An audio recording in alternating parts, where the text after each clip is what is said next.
To start, I wanted to point out the graphs and table behind me, which compare Apple to its competitors. Apple's competitors are Dell Technologies, Intel, HP, Oracle, and Motorola Solutions. Examining the table, we see that Apple topples over its competitors in almost every category, and this is because Apple does an excellent job maintaining their long-term competitive advantages, partially through its global networking system that allows them to authorize different distributors and sellers across the nation. In revenue, Apple brings in almost 4 times more than their number one competitor, which is Dell, who just brought over about $103 billion. As for others, we can see Apple brings in over 5 times more than their other competitors.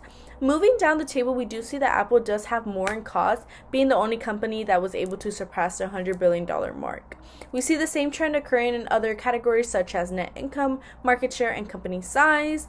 The only category where we do see a different trend would be in stock prices, where their other competitor Motorola is leading with $262. To conclude, Apple will continue to remain more successful and above its competitors throughout the years. And now we're going to take a look at Apple's organizational structure. So we're going to see that Apple tends to use a more organic structure as opposed to using a mechanic one.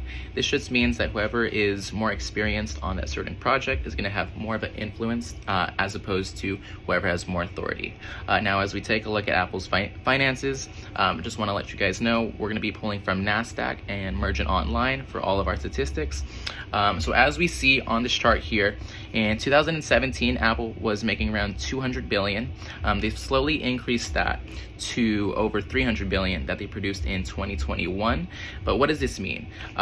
If we look at their share price, it's going to be at $42.31 in 2017, up to 2021, ending in December, it was at $177 approximately.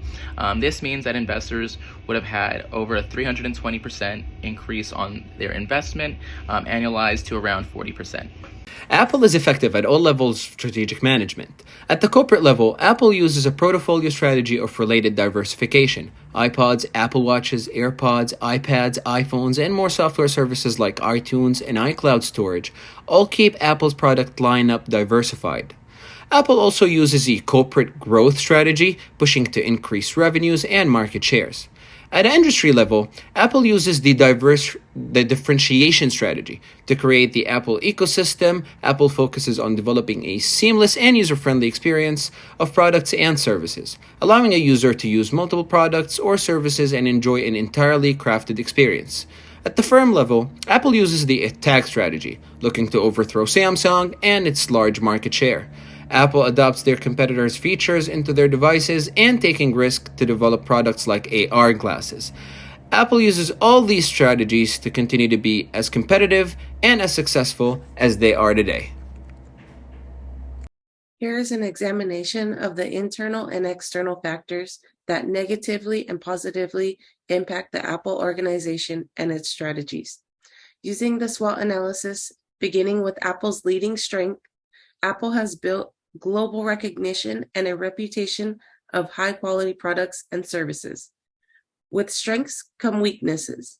First, lack of device compatibility outside of Apple products, which might turn away people from buying a specific product knowing it'll be essential to buy other Apple products.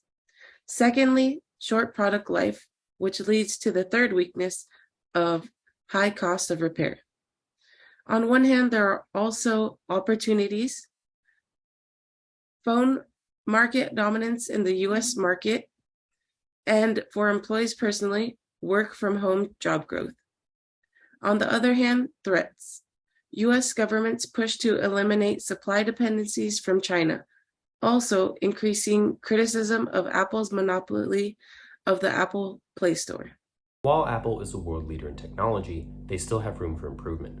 Firstly, Apple needs to improve their hardware capabilities to keep pace with that of their competitors, such as Samsung's superior camera quality.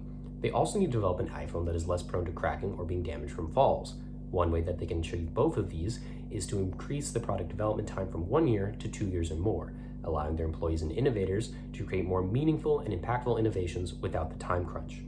Apple should also be making moves to allow non-iOS devices access to previously iOS-only features, such as iMessage or FaceTime, which will allow them to access more foreign markets.